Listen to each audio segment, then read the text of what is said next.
Bonjour à toutes et à tous, fidèles auditeurs et auditrices de Dinan. Vous êtes bien installés pour le MAG des Sports, votre rendez-vous de tous les lundis et vendredis qui fait le tour de l'actualité sportive nationale et internationale. Dans ce nouveau numéro d'aujourd'hui, nous commencerons avec le volleyball où la Ligue du Grand Lomé entre dans sa 12e journée. Ensuite, au basketball avec le retour sur l'apothéose du tournoi BTN Basket à travers les nations. Nous reviendrons sur les mots du promoteur et les impressions de la présidente de la FNB Togo, Gina Adekambi. Nous passerons au terrain de Maracana avec le point sur la fin des compétitions zonales du championnat national 2025. Nous écouterons à ce sujet le président de la FETOMA, Kanye Amatekwe, dans cette émission. En football féminin, la D1 féminine poursuit son cours, le programme de la 3e journée, à savoir autre actualité importante, le tournoi Sport FM U21,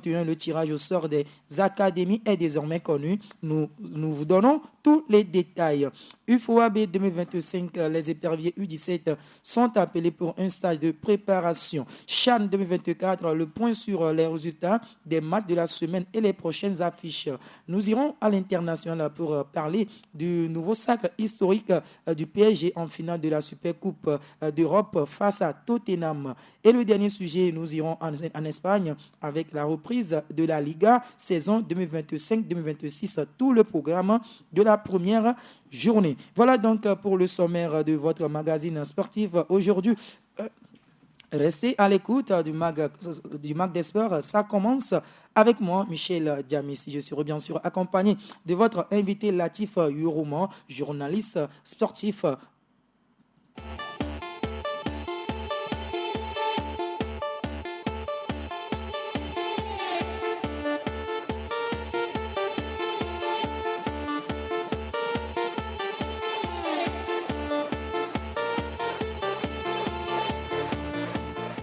Eh bien, encore une fois, bienvenue dans le MAG des Sports de ce jour. On va donc saluer l'invité du jour. C'est bien Latif Yorouman, journaliste sportif. Bonjour Latif. Oui, bonjour Michel, bonjour à tous les auditeurs de Radio Diana. Et merci d'accepter cette invitation. Oui, c'est un plaisir.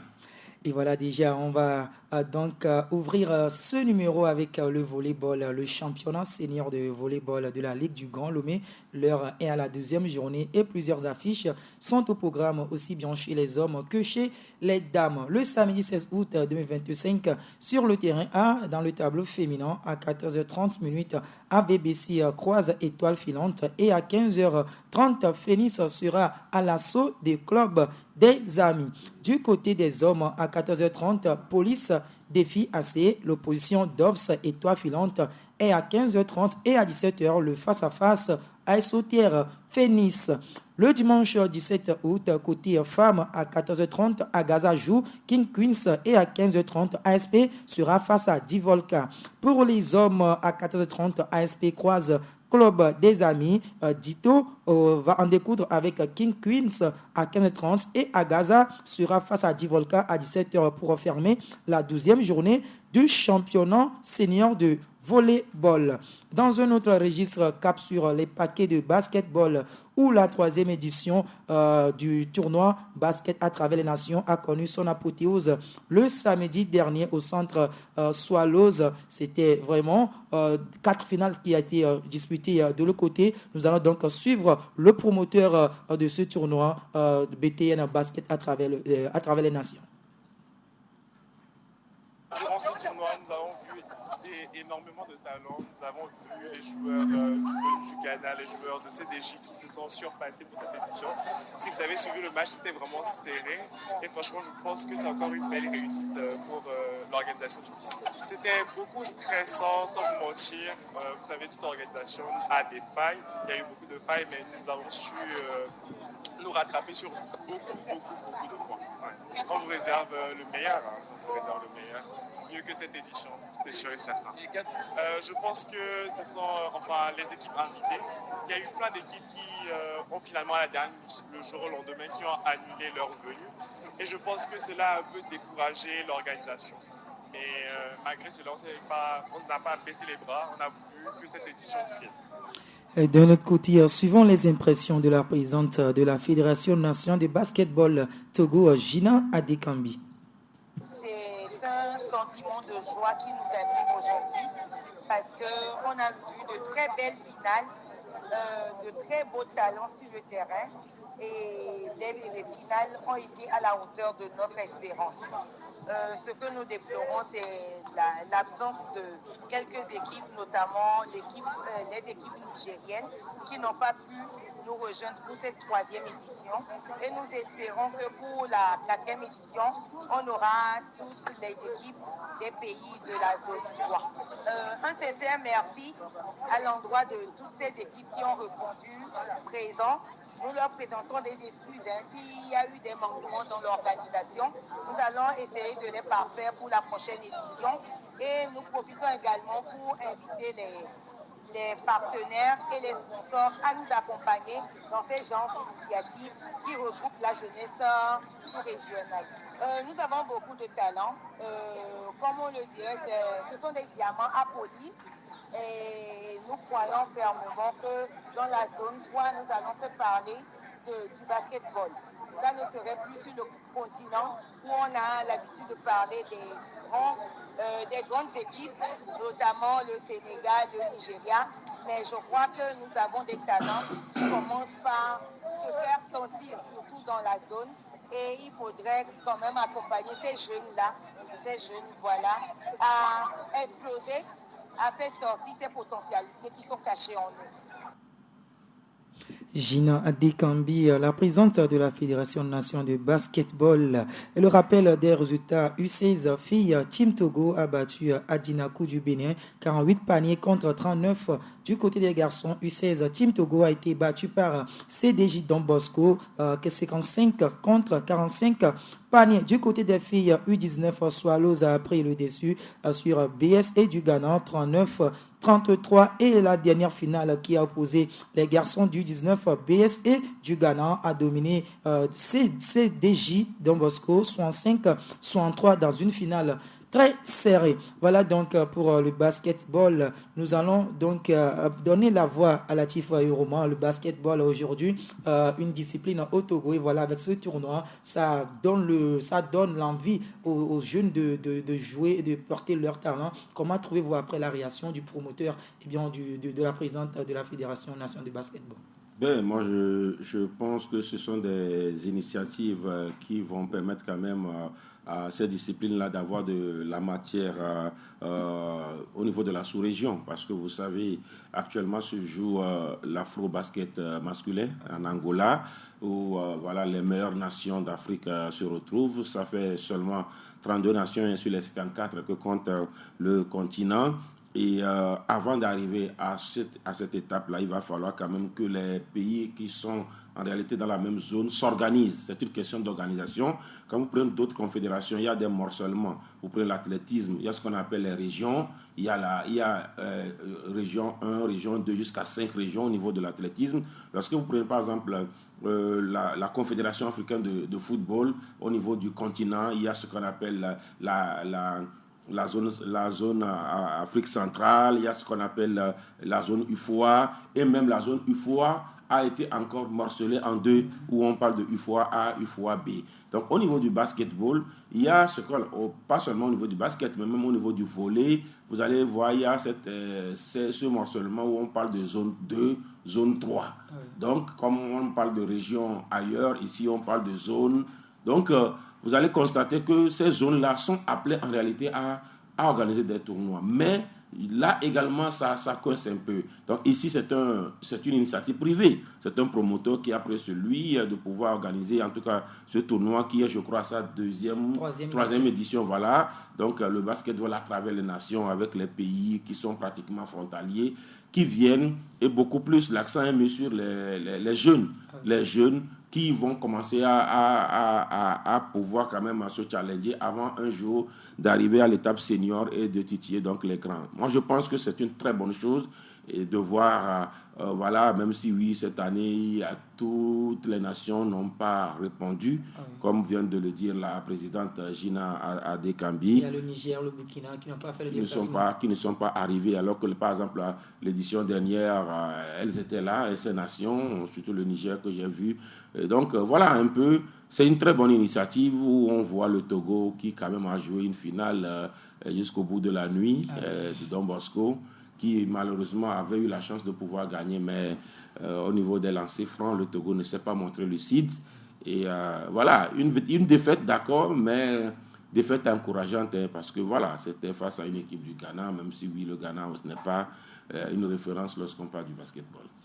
Et voilà, il faut également rappeler que le calendrier, bien le classement officiel de la Ligue de basketball a été officialisé. Mais on revient sur ça le lundi prochain. On devait quand même parler du Maracana et recevoir le président de la Fédération togolaise du Maracana, Kani Amakwe, qui est toujours attendu dans cette émission. Retour au football avec le championnat national de la D1 féminine qui poursuit sa marche avec la 3e journée. Le programme dans les 2 poules. Dans la poule A, le dimanche à venir, US Amour croise la SOTR, Wina Girls défie AFC et Atleta sera en déplacement chez Atan2. Dans la poule B, US Koroki va jouer Semas IFC, Doumbé reçoit Asco et Estambo s'opposera à Unisport pour clôturer la 3e journée. On choisit une affiche dans cette poule. On prend ce match entre Wina Girls et bien AFC, cette début de saison qui ne sourit pas forcément pour AFC, alors que Wina Girls avait tenu un échec en tant que vice-championne l'autre fois. Oui, un point encourageant pour les filles de Ngotien face à l'entente qui piétine pour ce début donc, de championnat. 2 matchs, 2 nuls pour les filles de Kodjovia, Kopeni, Konako et Adjololo. Et cette rencontre en sens unique lors de la 2e journée où l'entente a outrageusement dominé donc Wina Girls, sauf qu'à l'arrivée, il n'y a pas eu de but et à la satisfaction donc des filles de Ngotien qui souvent finissent même la phase aller sans marquer le moindre point. Mais là, déjà après 2 journées, les filles de Ngotien ont quand même un point. Au contraire de Harry qui a déjà aligné 2 défaites après ces deux sorties. Première défaite ici à Lomé face à la SOTR et puis cette défaite à Ripé. Le week-end dernier, c'était face donc à US Amour d'Amour-Oblo. Et donc, c'est dire que cette saison n'a pas véritablement ces équipes qui souvent font la loi. Par exemple, Harry a été de tout temps cette équipe trouble-fête-là qui suit les wagons. Les wagons dans la zone sud, souvent, c'est ASOTR, enfin, ancien ami du monde, Atleta. Voilà. Maintenant, à partir de la saison dernière, il y a eu l'émergence au nom donc, de la fusion enclenchée par la Fédération togolaise de football où les équipes féminines ont obligation de s'aligner derrière les équipes de première division ou de deuxième division par rapport aux préfectures. Vous savez, ce projet-là où voilà, c'est dit qu'il faut avoir un club par préfecture. Et voilà. Et donc, l'entente d'eux qui aujourd'hui a un club féminin, Biliva Girls, qui est devenue donc entente 2. Et on a vu cette détermination des filles de Kodjovia Kopé, mais pour l'instant, ce n'est pas ça. Mais Arrêt, vous savez, Arrêt, il n'y a que Arrêt. Donc, Arrêt a quand même gardé son nom et a souvent pu quand même avoir un effectif qui ne tremble pas devant les supposés grands. Mais cette saison, ce n'est pas ça. La gardienne de la sélection nationale est toujours là. Sophie Rato, mais qu'est-ce qu'elle peut faire seule? Une seule hirondelle ne peut pas faire le printemps. Avant, il y avait Ami Gake, Rennes, Ami Gake, qui était aussi quand même qui était la figure de proue donc, de cette équipe-là. Elle est partie monnayer son talent au niveau donc, de l'Afrique centrale, même si oui, elle est revenue, mais pour l'instant, elle n'est pas avec cette équipe-là parce que forcément, la fille va vouloir découvrir d'autres horizons. Vous prenez souvent des joueuses qui viennent d'autres pays aussi. Quand on dit d'autres pays, souvent, c'est le Bénin, le Ghana, il y a quand même le Burkina, il y a quand même cette politique-là. Mais quand vous écoutez l'entraîneur Adjovi, c'est plutôt Adjoyi de Arrêt, il dit Adjoyi, non? Oui. Voilà, de Arrêt. il dit que cette saison, cette année, la politique, c'est de permettre aux filles de la localité de défendre les couleurs de la localité. Bon, est-ce que c'est une discrimination? Est-ce que c'est un choix? Parce que souvent, oui, quand on dit Harry, c'est un entraîneur qui a dit ça dans le championnat de football de première division, où voilà, une équipe jouait pratiquement avec des joueurs étrangers où on ne parlait qu'anglais.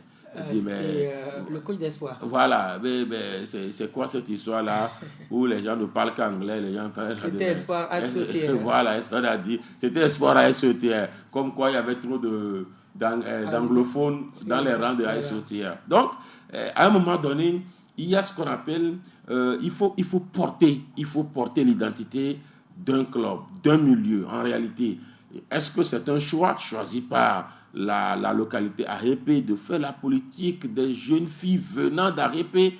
Mais pour l'instant, ça titille parce que ça fait 2 matchs, ça fait 2 défaites malheureusement. Et voilà, on passe dans la poule B pour parler de ce match entre US Koroki et bien Sema. C'est les 2 équipes déjà battues par l'équipe championne en titre ASCO. Bien sûr. Semassi qui a perdu en tout cas son tout premier match, lourdement d'ailleurs, face à ASCO, 5-1. Les guerriers, en tout cas, ou sinon les guerrières ont eu la chance de se reposer lors de la deuxième journée, exemptées donc du calendrier. Vous savez, il y a 7 équipes dans chaque poule. Et ça fait que, oui, Semassi va revenir en réalité beaucoup plus frais. Je parle donc du club. Et en face, c'est US Koroki qui a déjà fait 2 matchs. Un match nul à domicile, c'était face à Unisport. Et puis le deuxième match, c'était face à ASCO, battu donc à Kara par les Akbema 2-0. Et quand justement vous êtes une équipe comme US Koroki, ancienne New Star, oui, c'était ça, New Star de Chamba, qui souvent aussi n'est pas quand même le dernier élève de la classe, et que dans un championnat qui démarre après 2 matchs, ça fait 2 défaites, je crois que des questions vont commencer par fuser. Est-ce que oui, c'est une saison qu'il faut déjà commencer par oublier? Est-ce qu'il faut se remettre justement dans le sens de la marche pour pouvoir encore sauver ce qui peut l'être encore? Et puis n'oubliez pas que ce sera un derby. Parce que quand on parle de Koroki et Semassi, c'est qu'on parle de Chamba et de Sokone. Et c'est un derby forcément. Et on attendra forcément de voir la réaction d'orgueil des filles de Chamba et surtout de Sokone. Et voilà, c'était bien le programme de la 3e journée pour la D1 féminine. Autre rendez-vous attendu, c'est bien le tournoi Sport FM U21. Le tirage au sort a été effectué le mercredi 13 août passé à l'auditorium de la FTF et les 16 académies participantes connaissent désormais leurs adversaires. Dans la poule A, on retrouve Etekon, ACED, ACI de Jupiter et Anaconda. Dans la poule B, CSJ Monas, Ezal, Acropolis Sport et bien Jeune Vert. Dans la poule C, le détenteur de la dernière édition, c'est bien Super Delta, Agaza, Espoir Foot et Olympique AC. Dans la poule D, il y a FSA, Planète Foot, Roi des Rois, le Romario. À l'issue de ce tirage, il y a eu des réactions, notamment avec Aklasu Kolmavi, DT de la secte de Djaglé. Nous écoutons ses propos. Mettre en vitrine ces jeunes, vous savez, nous sommes à Djaglé, c'est pas loin de Lomé, mais c'est un peu loin en matière de football. Donc c'est une opportunité pour nous de mettre ces enfants aux jeux des clubs de première, deuxième, troisième division, plutôt que pourquoi pas des clubs de l'extérieur du pays. Là pour la poule A, avec Tekon, Anaconda et ACDJ, bon, ça ne serait pas facile, un match de football. On est là, on sera là parce que ce tournoi, déjà, nous avait fait révéler un jeune, Israël Fadra, le gardien de U17 et U20, actuellement avec OTR. Donc on sera là pour chercher à aller jusqu'au bout, surtout la finale, qui va nous permettre d'aller jouer le grand tournoi avec les clubs de première et de deuxième division. ACED, c'est un centre de formation créé depuis le 10 août 2010, basé à Djaglé. Voilà, nous avons toutes les catégories, voire les filles. Donc, c'est ça. Djaglé se trouve dans la première division, commune division 1. Ah ben, comme vous le savez, le football togolais. copains et avec les catégories des jeunes, on a les samedis matins dans le sujet Djablé. Avec les 8 disciplines, les 20 et les seniors, on s'appelle les mardis, mercredis et vendredi soir à partir de 15h. Et voilà, bien sûr, c'était comme l'a dit Aklassou, le secrétaire général de la CED, plutôt le DT directeur technique de la CED de Djablé, qui était bien sûr au micro après le tirage au sort. Pour Teko Haïté, le SG, le secrétaire général du centre d'Agaza, l'objectif n'est pas nécessairement la victoire, mais de renforcer l'équipe première. Nous écoutons. Pas mal. Agaza peut s'inscrire dans cette pôle. Et qu'est-ce qui vous a motivé à accepter l'invitation de Sport FM? L'objectif premier d'Agaza, avant de participer à ce tournoi, c'est de renforcer son équipe première. Donc Agaza vient, pas pour gagner le titre, mais pour renforcer l'équipe, puisque depuis quelques années, Agaza fait la politique des jeunes. C'est pour ça que nous participons à ce tournoi. Agaza peut sortir très facilement, puisque nous comptons sur nos joueurs. Donc Agaza a les potentialités de s'en sortir. Et voilà, donc c'était bien le secrétaire général du centre Agaza. Nous annonçons également l'arrivée du président de la FETOUMA, la Fédération Togolaise de Maracana, Kanye Amatekui. Bonjour, monsieur. Bonjour. Et bienvenue dans cette émission, Le Mag d'Espoir. Merci beaucoup, merci pour l'accueil chaleureux qui m'est réservé à chaque fois. Et voilà, en attendant, on poursuit cette émission avec la réaction de Sassou Atiogbe de l'AC Olympique après ce tirage au sort du tournoi Sport FM U21. Nous sommes logés dans la pôle C pour Olympique Académie de Lomé. Je suis et je compte sur mes joueurs que nous ferons de notre mieux pour être au moins premier ou deuxième de la pôle. Et déjà, votre objectif premier dans ce tournoi? Notre premier objectif, d'abord, c'est éclore le talent des jeunes, faire la visite du centre et évaluer le travail des entraîneurs. Sassou Atiogbe de la formation olympique AC après ce tirage. Et pour donc terminer les interviews, c'est bien le président du comité d'organisation Franck Nouniaman. Il faut s'attendre à beaucoup de spectacles. Oui, on doit s'attendre à beaucoup de spectacles. On est heureux de voir que ce tournoi renaît parce qu'il y avait une pause due à la Covid. Donc les centres de formation, les moins de 21 ans, vous savez que c'est des jeunes joueurs qui évoluent avec beaucoup d'insolence, beaucoup de liberté. Donc on s'attend à des matchs spectaculaires et des matchs assez détendus. Total 32 matchs, donc on espère que oui, ça va offrir au public qui sera là du spectacle, des matchs de bon niveau. Voilà, donc c'est le spectacle, rien que du spectacle, c'est ce à quoi on s'attend. En dehors de ça, les jeunes n'ont pas trop de compétition pour pouvoir s'exprimer. Donc notre objectif aussi, c'est de pouvoir participer à l'émergence des talents. Et voilà pourquoi d'ailleurs on a mis en place ce tournoi. Si vous vous souvenez, avant c'est juste un tournoi pour les seniors, mais derrière on s'est dit oui, pourquoi pas donner l'occasion aussi de pouvoir aux jeunes de pouvoir s'exprimer. Donc on est parti de là et quand on l'a fait, on n'a pas regretté. Il y a eu des joueurs qu'on a découverts comme les Jules Aziamale et beaucoup d'autres joueurs qui sont passés par le tournoi des centres de sport FM. Et voilà, c'était bien le président du comité d'organisation du tournoi Sport FM, Franck Nouniaman. Et voilà, donc le tournoi va s'ouvrir le 23 août prochain et s'achèvera le 13 septembre 2025, la veille des 24 ans de la radio Sport FM, organisatrice de ce tournoi. Latif Hiroman, c'est bien le tirage au sort du tournoi U21 Sport FM. Comment trouvez-vous déjà ce tirage au sort qui a été effectué? Je pense que ça a été une très belle cérémonie devant pratiquement, bon là c'est Latif, journaliste et organisateur. Ah oui, vous êtes bien sûr dans l'organisation. Bien sûr, ça a été une très belle cérémonie avec la présence pratiquement des 16 clubs, les responsables bien sûr, et ça a été couplé, donc ce tirage a été couplé donc d'une une conférence de presse. Il y avait donc les confrères qui étaient là et qui ont posé des questions qu'il faut. Les 16 clubs ont été choisis sur la base quand même du travail qui se fait sur le terrain, sur la régularité. Quand je dis régularité, en réalité, je veux parler de la fidélité. Quand Sport FM souvent lance ses activités, il y a des centres qui ont été toujours là. Et donc, on est parti sur cette base-là avec justement les têtes de poule. Voilà, il y a le récent vainqueur, Super Delta a été con. Il y a eu également FSA et puis voilà les autres. Et puis le tirage a été fait devant tout le monde. Et à l'issue de ce tirage, il y a eu 2 poules qui sont particulièrement attrayantes. Je veux parler de la poule A, où voilà, on a des centres quand même qui sont entre guillemets des centres costauds. Voilà.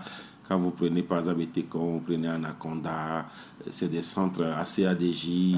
Je crois qu'il y aura du spectacle. Et puis quand vous prenez également la poule D, il y a aussi... surnommé la poule de la mort. Oui, FSA, Romario, Planète. Vous allez constater que Roi des Rois, c'est un centre, sinon un club. Vous savez, quand on parle de club en réalité, c'est celui qui a tout d'un centre en réalité. Vous avez des catégories, vous avez tout. Roi des Rois se fait respecter dans le district d'Agoignivé. Et les 3 autres centres qui composent aussi la poule D sont des centres agréés officiellement par l'État togolais. Vous savez, au-delà des récépissés que vous pouvez avoir, il y a ce qu'on appelle l'agrément du ministère des Sports et des Loisirs. Et 3 centres déjà agréés par le ministère se retrouvent dans la poule D. Et donc, ce sera de chaudes empoignades. On a hâte quand même de voir la date du 23 pour le début donc, de ce tournoi qui va donner voilà, un plateau. Vous savez, c'est un tournoi hautement médiatisé. C'est un média qui l'organise. C'est un peu comme quand Djena organise un tournoi. On a vu la réussite avec le tournoi des filles U23 ici qu'on a eu à jouer. Et je crois que c'est de la même façon que Sport FM, quand Sport FM lance des compétitions, c'est des compétitions hautement médiatisées. Vous allez constater que même le tirage au sort était en direct. Tous les matchs en direct, ça fera 32 matchs, tous les matchs en direct et en intégralité, avec des portraits ciblés, des interviews d'avant-match, d'après-match. Je crois que souvent, c'est ce qui donne la motivation autour de ce tournoi, l'engouement, parce que oui, il faut voilà, faire la promotion et des joueurs, et en même temps, en faisant la promotion des joueurs, on dira tel joueur de tel centre, on fait la promotion donc, des centres de formation. Et voilà, il faut bien sûr rappeler que le tournoi Sport FM s'est arrêté depuis 2019 dû au Covid-19. Et voilà donc, nous tournons la page sur le continent avec le regard qui a tourné bien sûr vers l'UFOA B U17. Les éperviers U17 préparent activement la compétition avec un stage lancé, la FTF qui a convoqué 34 jeunes talents pour un stage de préparation en vue de la Coupe UFOA B. En tout cas, à propos de l'heure, on reviendra sur la liste le lundi à venir. Déjà, Latif, on parle de l'UFOA B et 34 jeunes talents ont été convoqués. Déjà, vous trouvez ce stage comment? Non, c'est bien. Déjà, quand on parle de 34, c'est on va dire, une pré-convocation. Parce que oui, il va falloir tamiser. C'est déjà bien de pouvoir mettre... vous savez, quand on dit Michel sait très bien jouer, le président Kani sait très bien jouer, Marius sait très bien jouer. Maintenant, il faut mettre les sait très bien jouer ensemble pour encore choisir parmi les sait très bien jouer celui qui sait encore mieux jouer. Donc voilà, c'est déjà bien l'initiative de les regrouper. Et voilà, on reviendra bien sûr sur la liste dévoilée le lundi prochain. On parle du CHAN 2024 qui poursuit sa phase de groupe. Des matchs sont joués dans la semaine. Les résultats, le lundi 11 août dans la poule C, l'Afrique du Sud a battu la Guinée 2-1. L'Ouganda a dominé le Niger 2-0. Le mardi 12 dans le groupe D, le Sénégal et le Congo font jeu égal, 1 but partout. Le Soudan corrige le Nigeria 4-0. Le mercredi 12, dans le groupe C, Madagascar gagne la République Centrafrique 2-0. La Mauritanie épingle le Burkina Faso 1-0. Le jeudi 13 août, le Maroc prend le dessus 3-1 sur la Zambie, 2-0 pour la RDC Congo devant l'Angola. Le programme à venir déjà le vendredi 13 août à 14h, la Guinée sera face à l'Algérie, à 17h le face-à-face entre Niger et bien Afrique du Sud. Le samedi le 11 août, plutôt le 16 août, la République Centrafrique sera face à la Tanzanie à 17h, même heure, le match Burkina Faso. Madagascar, le dimanche 17 août à midi, la RD Congo joue le Maroc et la Zambie sera face au Kenya. En Europe, l'actualité est marquée par... voilà, on revient au Togo avant de voyager en Europe. On revient pour recevoir la Fédération togolaise de Maracana, Monsieur Kani Amateku, qui est bien sûr dans cette émission. On l'avait annoncé. Encore une fois, bonjour Monsieur Kani. Bonjour. Et là, on va donc commencer avec la première question, le championnat zonal, la compétition des zones a pris fin et on va faire face à la phase nationale. Combien de zones regroupe exactement ce championnat zonal de Maracana qui a pris fin? Merci pour le temps plein que vous nous offrez pour pouvoir parler de notre discipline, le Maracana. Alors, pour en revenir à votre question, nous avons eu la zone maritime Est qui regroupe les équipes de Bourlessou et de Santos, Bourlessou des Lacs et Santos de Haroutoué. Nous avons eu la zone Kara qui regroupe les 4 équipes de Kara. Il s'agit de Lumière, Evala Maracana Club, Tinga notamment. Nous avons la zone centrale qui regroupe les équipes de Sokodé, notamment Semassi et Tout-Puissant.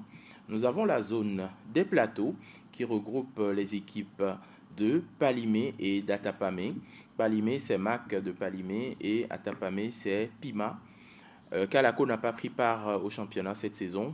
Et nous avons le Grand Lomé qui est la plus forte, je dirais le plus fort contingent en termes d'effectifs de club. Je ne m'en vais pas les citer parce qu'il y en a beaucoup. Et déjà, le championnat zonal s'est déroulé sur combien de catégories? Alors, nous avons eu le championnat zonal en 2 catégories. Vous savez, il y a la catégorie internationalement admise actuellement, qui est la catégorie arc-en-ciel. C'est celle-là qui regroupe les joueurs âgés de 18 ans et plus. Donc, il y a ceux qui sont de 18 ans à 35 ans, ensuite 35 à 45 et ceux qui ont au-delà de 45 ans. Ça, c'est la formule arc-en-ciel qui regroupe tous les âges. C'est un vrai melting pot. Et nous avons également la formule super senior. Vous savez, nous sommes nostalgiques de l'essence même du Maracana. Nous sommes de ceux-là qui avons connu le Maracana lorsqu'il se jouait à partir de 35 ans. Et de 35 à 45 ans et ensuite de 45 ans à plus. Nous avons donc, pour pouvoir maintenir la fibre du Maracana, l'essence et l'esprit du Maracana, et pouvoir permettre aux plus âgés de pouvoir compétir dans leur catégorie avec leur rythme, eh bien, nous avons maintenu la catégorie super senior. Les super seniors, c'est les 45 ans et plus. Ils ont joué entre eux. Ils n'ont pas été dérangés par les seniors qui sont beaucoup plus vigoureux. Ils n'ont pas été dérangés par les juniors qui sont beaucoup plus vifs, mais ils sont restés entre eux avec leur âge et avec leur entrain. Voilà donc les 2 catégories que nous avons eues au niveau des phases zonales. Et ce sont ces 2 catégories-là qui vont se retrouver également au niveau de la phase finale à Lomé demain samedi sur les installations de l'université de Lomé, que ce soit à Campus Nord ou Campus Sud. Mateku Kanivi, est-ce que les championnats zonaux, est-ce que toutes les zones ont pu terminer le championnat? Nous sommes satisfaits parce que ça s'est passé dans toutes les zones, mais il y a eu un petit bémol, il faut qu'on le reconnaisse. Au niveau de la zone maritime Est, nous n'avons pas pu avoir les rencontres Bourlessou-Santos, tout simplement parce qu'il y a eu une défection. Au niveau de la zone plateau également, nous n'avons pas pu avoir de compétition à proprement parler parce que Pima n'a pas pu répondre au niveau de la catégorie arc-en-ciel. Et nous n'avons pas eu de concurrent pour Pima dans sa zone, dans la catégorie super senior. Donc voilà un peu les petits couacs que nous avons eus, mais de façon générale, tout s'est plutôt bien passé parce qu'à Lomé, nous avons eu 2 poules au niveau des super seniors et ça a été de grandes empoignades. Nous avons également 2 poules au niveau de la catégorie arc-en-ciel au Grand Lomé. Au niveau de Cara, tout s'est très très bien passé. Nous avons les 4 équipes qui ont joué. Les 4 ont pu jouer. J'ai oublié de citer tout à l'heure l'équipe 1, Team Don Bosco, qui est à Cara, parce que j'ai cité Evala Maracana Club, j'ai cité Tinga, c'est les 2 pionniers. Et nous avons eu 2 nouveaux clubs que sont Lumière Maracana Club de Cara, ainsi que Team Don Bosco. Les 4 équipes ont bien compéti. 4 dans la catégorie arc-en-ciel et 2 dans la catégorie super senior. Il y a eu Tinga dans la catégorie super senior, ainsi que Lumière. Voilà un peu ce qui s'est passé dans toutes les zones. Et Monsieur le Président, rappelez-nous un peu les clubs qualifiés pour la phase nationale, le lieu et la date. Rappelez-nous un peu. Alors, les clubs qualifiés, nous avons 6 clubs au niveau des super seniors. Les 6 clubs au niveau des super seniors, pêle-mêle et par ordre alphabétique, nous ne tenons pas compte des zones. Nous avons EDL de Lomé, Espérance de Lomé. Nous avons Etekon de Lomé. Nous avons Flamengo de Lomé. Nous avons Lumière Maracana Club de Cara, nous avons Pima d'Atapamé et nous avons Renaissance Maracana Club de Lomé. On a donc 4 clubs de Lomé qui sont qualifiés et 2 clubs de l'intérieur, à savoir Lumière de Cara ainsi que Pima de Atapamé. Nous avons au niveau de la catégorie arc-en-ciel 11 clubs qualifiés en tout. Il s'agit de Botafogo de Lomé, toujours par ordre alphabétique, EDL de Lomé, EMAC de Cara, Evala Maracana Club de Cara, Flamengo de Lomé, Lumière Maracana Club de Cara, MAC Maracana Club de Palimé, MCL, le Maracana Club de Lomé, Randies de Lomé, Renaissance de Lomé, Santos de Harotwe et Tout-Puissant Maracana Club de Sokodé. Voilà donc les 11 clubs qualifiés dans la catégorie arc-en-ciel. Vous avez demandé à savoir où est-ce que les rencontres vont se disputer demain. Eh bien, nous serons demain aussi bien au campus nord qu'au campus sud. La base, ce sera le campus sud parce que c'est là où on aura l'apothéose, c'est là où on aura la cérémonie d'ouverture également. Mais nous aurons des matchs délocalisés au niveau du campus nord, tout simplement parce que ça tient en une journée. Et si nous voulons jouer aussi bien dans la catégorie super senior que dans la catégorie arc-en-ciel, tous ces matchs et pouvoir faire une finale avant la tombée de la nuit, il faudrait que nous puissions démultiplier les terrains et le campus universitaire de Lomé, ainsi que l'équipe de EDL, nous permettent justement d'utiliser leurs installations afin que nous puissions nous retrouver à partir de 6h. À partir de 6h, c'est le démarrage. Et le premier match, sinon les premiers matchs vont démarrer exactement à 7h. À 7h, nous allons démarrer effectivement la compétition. Toutes les équipes devant être en place déjà ce soir, où nous aurons la réunion technique. Les équipes de l'intérieur du pays sont déjà dans leur bus pour pouvoir rejoindre Lomé. Ce soir, on se retrouve pour la réunion technique et demain, à 7h tapante, le ballon va commencer par rouler et bien évidemment, la mise en place est terminée à 6h du matin. Et Monsieur le Président, quel est vraiment l'objectif principal de la Fédération togolaise de Maracana pour cette organisation du championnat de la phase nationale? Vous savez, quand on commence quelque chose, il faudrait l'achever. Mais on ne fait pas cette compétition juste pour la faire, juste pour pouvoir achever. Non. Il s'agit pour nous d'un double objectif. Premièrement, l'année passée, nous n'avons pas eu d'équipe sacrée championne au plan national. Nous sommes concentrés sur la Maramonde, qui était à sa première édition. Cette année, on a entamé les phases zonales, on fera la phase nationale. Et ensuite, deuxième objectif, on va pouvoir aborder totalement, parce qu'on l'avait déjà entamé depuis 2 mois, 3 mois déjà, les préparatifs, finaliser les préparatifs pour notre participation à la Coupe d'Afrique de Maracana, qui doit se tenir à partir du 25 septembre jusqu'au 5 octobre en Guinée-Bissau. Il y a donc nécessité, comme je vous l'ai dit tout à l'heure, il y a certaines équipes qui n'ont pas pu prester réellement, à part les matchs amicaux que ces équipes ont pu disputer. On veut voir ces équipes en jeu, en situation grandeur nature. Pouvoir jouer, ça permet de détecter encore des talents pour pouvoir étoffer davantage les équipes nationales. Parce que, je vous le précise, le Togo a pour ambition de rafler la mise aussi bien en hommes qu'en dames. Et ça, je ne vous l'avais pas dit.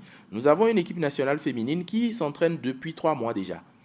Et ces dames nous ont montré de quoi elles étaient capables. Au niveau des hommes, il va falloir renforcer l'effectif déjà existant parce que eux, ils sont en regroupement depuis 2 mois. Et ceux qui vont descendre de l'intérieur ont été détectés également. Je précise, hein, je sais qu'on aura parlé des équipes nationales, mais d'ores et déjà, je vous donne l'information. Ceux qui ont été détectés au cours des phases zonales sont descendus à Lomé. On les a pris en charge pour qu'ils puissent s'entraîner avec ceux qui ont été retenus à Lomé. Et donc, quand on aura ceux qui sont à Harotoué et ceux qui sont à Atapamé et Palimé, eh bien, on va pouvoir détecter les talents qu'il y a parmi eux pour pouvoir étoffer davantage notre équipe nationale pour la Coupe d'Afrique de Maracana.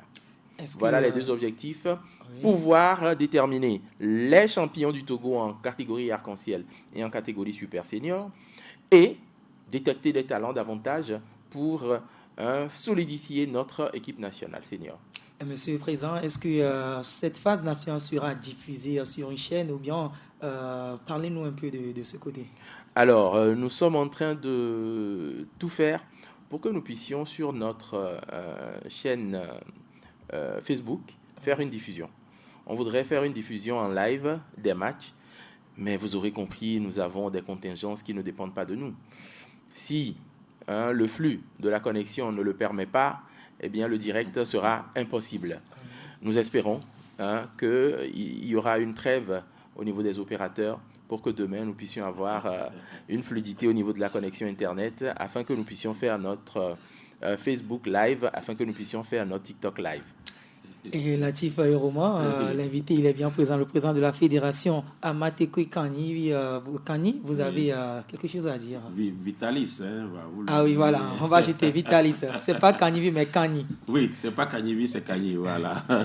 Oui, d'abord, merci au président qui, voilà, il était là déjà mercredi. Voilà, Djena qui est en plein pied dans l'organisation aussi de ce championnat de Maracana. Si tout va bien, on sera avec eux ce samedi, d'ailleurs, pour la couverture, justement, de ce championnat-là. Maintenant, il a dit, ça fait en réalité partie des innovations, la haute médiatisation autour de cette discipline qui prend quand même des proportions. Avant, on parlait de ceux qui finissent le football, qui prennent leur retraite en football, qui se retrouvent au Maracana. Mais avec la nouvelle formule, je parie que, voilà, un jeune qui a déjà peut-être 15 ans, 20 ans, peut déjà décider de faire carrière directement au Maracana. Ah oui. Parce que quand on parle du format arc-en-ciel, c'est carrément les jeunes avec un quota bien défini qui font là. Maintenant, je me dis, oui, vous savez, la venue de ce format a divisé. Ça a divisé. Avant d'aller en Côte d'Ivoire, il y a eu beaucoup de réticences. Je me dis, je ne sais pas, ce n'est pas une question que je pose, mais je me dis, est-ce qu'il y a eu de l'adhésion justement totale autour justement de ce format, même s'il y a une brèche qui a été ouverte en donnant bien sûr la chance à ces joueurs supposés âgés de jouer en super senior, monsieur le président. Ah oui, vous faites bien de le dire. Vous savez, le changement, c'est toujours difficile. Le changement, c'est toujours difficile. Et moi, j'avais pris mon bâton de pèlerin en début de saison pour pouvoir faire le tour des clubs et expliquer le bien fondé de la formule arc-en-ciel. Pourquoi est-ce qu'il fallait jouer avec les juniors, les seniors et les super seniors? Certains ont pu dire que cela dénaturait l'essence même du Maracana qui, comme vous l'avez précisé, était réservé à ceux qui avaient fini leur carrière et qui... Mais alors, si on doit se contenter de faire un sport pour une seule catégorie d'âge, il ne s'agira pas d'un sport qui soit rassembleur. Les 18 ans, les moins de 35 ans, eh bien, ils n'auront rien à faire dans ce sport. Et d'ailleurs, cela aura une répercussion sur les sponsors. Quel est ce sponsor-là qui ne voudrait pas pouvoir avoir une part de marché de ceux qui ont moins de 35 ou 45 ans? Si c'est réservé seulement leur publicité à ceux qui ont 35 ans et plus, eh bien, ils n'ont vraiment pas d'intérêt à pouvoir nous soutenir pour cette discipline. D'où l'intérêt justement d'ouvrir la discipline. Et vous savez, dans le monde du sport, il ne devrait pas y avoir d'exclusivité. Il devrait y avoir beaucoup plus de l'inclusion. Il ne faudrait pas qu'on écarte certains, mais il faut que tout le monde soit là. D'où l'intérêt justement d'ouvrir à ceux qui sont plus jeunes. Et je donne toujours un exemple. Un Lamine Yamal, si on lui avait interdit de jouer au foot parce qu'il n'avait que 17 ans, vous voyez ce que le monde du football aurait perdu. Aujourd'hui, il ne sera pas star. Et donc, il était important que nous puissions changer un peu, revoir nos paradigmes pour pouvoir nous dire qu'il faut qu'on puisse ouvrir cette discipline. Et d'ailleurs, nous l'avons vu au niveau de la Maramonde, l'ouverture a permis d'avoir beaucoup plus de connaisseurs du Maracana, beaucoup plus d'enjeux dans le Maracana, parce que le jeu est beaucoup plus rapide. Ça a changé la façon de jouer. Ça a changé considérablement la façon de jouer. Nous ne sommes plus dans du kick and rush aujourd'hui. En tout cas, au Togo, on ne balance plus. Ça se joue au sol. Vous vous déplacez et les balles roulent. Il n'y a plus de cagistes attitrés. Tout le monde est en totale mobilité. Et comment est-ce que ça peut se faire si on se retrouve uniquement entre personnes de 45 ans? Ce n'est pas évident. Et donc, avec la formule arc-en-ciel, on a 5 juniors, c'est-à-dire de 18 à 35 ans, enfin 18 à 34 ans. On a 7 seniors, 35 à 44 ans. Et on a 3 super seniors, 45 ans et plus. Et ça forme l'équipe de 15 personnes. Et c'est ceux-là qui seront les acteurs sur nos terrains demain pour pouvoir vous donner du plaisir, pour pouvoir vous apporter beaucoup de plaisir. Et depuis le Maramonde, dans ce format arc-en-ciel, ici, vous voyez-vous que les clubs togolais s'adaptent vraiment à ce format arc-en-ciel? Eh bien oui, je suis totalement content parce que lorsque cette formule a été lancée au cours de la saison passée, certains clubs ont eu un peu de réticence à pouvoir participer à la compétition. Mais cette année, tous les clubs étaient engagés. Tous étaient engagés. Alors, oui, il y a une difficulté. Vous savez, ça donne du travail aux techniciens, au staff. Quand il faut avoir sur le terrain 2 juniors, il faut avoir sur le terrain 3 seniors et 1 super senior, eh bien, il faudrait que vous puissiez avoir l'effectif avec les 5 juniors, les 7 super seniors et les 7 seniors et les 3 super seniors. Quand un senior sort, personne ne peut le remplacer si ce n'est un senior. Ce qui voudrait dire que si vous n'avez pas un effectif de 3 super seniors sur votre banc et que vous n'avez que des juniors et des seniors et que vous avez un seul super senior, si ce seul super senior est sur le terrain, il est obligé de jouer jusqu'à la fin. S'il sort parce qu'il est fatigué ou parce qu'il est blessé, vous risquez de jouer à 5.